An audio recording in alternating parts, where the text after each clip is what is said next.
Boa tarde, pessoal, tudo bem? Então, hoje estamos aqui para conversar sobre a nossa aula sobre a fisiologia do sistema ósseo, né? Como vocês devem ter observado lá naquele documento que eu apresentei para vocês no primeiro vídeo disponível no UFPR Virtual, algumas semanas temos atividades e outras semanas não. E lembrem-se que essas atividades que eu deixo ali para vocês devolverem postando via UFPR Virtual é o que vai compor o conceito final de vocês no módulo para aprovação, tá bem? Então vejam, fisiologia do sistema ósseo, né? Antes eu queria só fazer um resgate e pontuar 4 itens para vocês. Nós vimos até agora a anatomia macroscópica do sistema ósseo. Tá? Prometo que na próxima semana, quando vou começar músculos, eu faço uma revisão de ossos e acidentes ósseos, tá bem? Mas hoje, como é uma atividade diferente, até um pouco complexa, não vou tocar nisso. Então, nós vimos anatomia macroscópica. Os ossos são grandes, as partes macro, os acidentes ósseos são visíveis a olho nu, sem o apoio da microscopia. Mas existe no osso a parte microscópica, né? As células que compõem esse osso são um exemplo. O sistema ósseo, né? Ele possui 4 células, tá? A gente tem a célula osteogênica, que são as células tronco, né? Lembram-se que já se ouve falar que alguns dos nossos ossos possuem células tronco, que são células não especializadas. O que significa ser não especializado? Significa que eu posso me especializar em algo, então são células coringa, né? São muito importantes para o funcionamento do nosso corpo em geral, porque elas conseguem se diferenciar, né? Se especializar em vários outros tipos celulares. Então, as células osteogênicas são o número 1. Número 2, temos os osteoblastos. Os osteoblastos são células que produzem tecido ósseo, tá? Então, elas são capazes de formar os nossos ossos. Número 3, temos os osteócitos. Os osteócitos seriam os osteoblastos já na sua fase madura. Ah, mas para que eu quero isso? Se eu já tenho o blasto que produz osso, o que eu quero dele maduro? Pois bem, nele maduro, qual a função dele? Trocar nutrientes, né? E trocar também metabólitos, né? Restos do nosso metabolismo, digamos assim, o nosso lixo celular, com o nosso sangue, porque sim, nós temos inervação no osso, sim, nós temos células sanguíneas, a nutrição do nosso osso, né? Sim, osso dói, já visto quando a gente fratura, as dores que temos. Então, vimos lá, célula osteogênica, né, que é a célula tronco não especializada, que se diferencia em várias outras.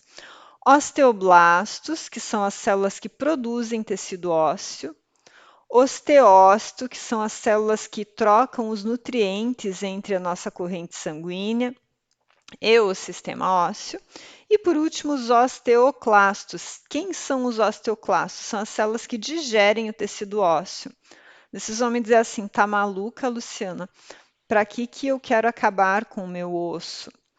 Assim, é certo, porque a gente acaba tendo o conceito dos mais idosos, que têm osteoporose, perda de densidade mineral óssea, onde a gente tem um desequilíbrio entre a função de blastos, ócitos e clastos, né? Mas tem situações que a gente quer remodelar o osso, sim, né? Nas fases de crescimento, a gente precisa estar em constante alteração do nosso sistema ósseo, né? Seriam as fases de remodelagem, por exemplo, e nas fases de reparo, né? Após uma fratura, a gente faz uma calcificação do ponto do osso onde se quebrou, né? Se fraturou, e acaba que a gente tem um calo ósseo, né? Um osso calcificado a mais, o osso fica maior do que o que seria previsto, e os osteoclastos vão lá fazer esse reparo, essa remodelagem também, né? Então, é como se a gente tivesse células fazendo o tecido crescer, que seriam os blastos, células que fazem ele diminuir, né, entre aspas, que seriam os clastos, e células que mantêm o seu metabolismo ativo, que seriam os osteócitos, além da importante função das células osteogênicas que temos em alguns ossos, que são as nossas células tronco, tá bem? Então, guardem lá. Célula osteogênica, que é a célula tronco, osteoblasto, que produz tecido ósseo, osteócito, que mantém seu metabolismo trocando nutrientes e metabólitos com o sangue, e osteoclasto, que digerem tecido ósseo e fazem a remodelagem e o reparo tecidual. Não mostrei slides para vocês hoje, porque a gente vai fazer um trabalho com um texto, porque falando então que a gente tem anatomia microscópica do sistema ósseo, essas quatro células, daí a gente tem que pensar, mas como que funciona isso? Quem que sinaliza, que hormônio que diz, Luciano, agora você produz osso, agora você para osso, né? Como que a calcificação do osso ocorre? O que os hormônios têm a ver com isso? Paratormônio, calcitonina, vitamina D, que também é um hormônio, né, que a gente escuta que tem que tomar sol para ter uma boa qualidade de massa óssea. É isso que a gente vai estudar no texto que eu vou deixar de apoio para vocês. Até agora, a gente veio aí num processo de adaptação de todos vocês na universidade, enquanto calouros de anatomia, de morfologia e fisiologia, trabalhando muito com imagem, com slides e com vídeos. Mas a gente também precisa aprender a ler textos técnicos. Eu prefiro passar para vocês os textos técnicos de fisiologia, que diz respeito ao funcionamento, que acabam sendo mais interessantes do que os textos técnicos de anatomia, que vão trabalhar muito nomenclatura, que por si só já é pesada, né?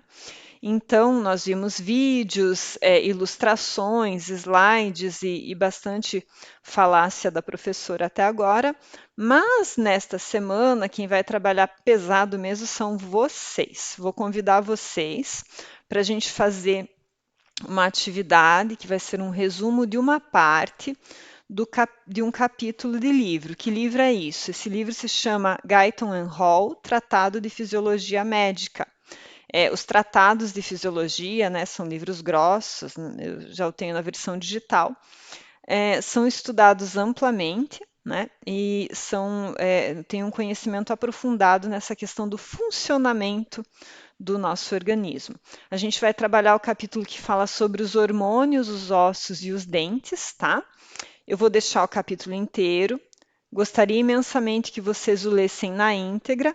No entanto, a atividade de resumo que eu vou passar para vocês vai se tratar de uma parte do capítulo. Como é a versão digital, o único inconveniente é que as figuras às vezes estão embaralhadas, tá? Mas a qualidade textual é excelente, as informações são densas, talvez vocês tenham que ler mais de uma vez, uma, duas, três vezes, para começar a pegar o jeito, o modus operandi de ler essa literatura técnica, né? Mas com certeza vai ser um exercício muito importante e sei que alguns de vocês gostam de trabalhar mais a parte de treinamento, de fisiologia do exercício, então esse tipo de leitura é a base, tenham certeza, tá bem? Então, como hábito, eu vou deixar logo abaixo deste vídeo o capítulo do livro, tá? E no fim, o último hiperlink desta aula será a atividade que vocês farão e deverão postar via o FPR Virtual. Lembrem sempre, se tiverem dúvidas, escrevam para mim, lucianaweinert@gmail.com. Espero que vocês gostem dessa leitura, é uma leitura que eu gosto bastante e qualquer coisa, avisem por e-mail e tirem suas dúvidas, ok? Até a semana que vem, pessoal. Tchau, tchau!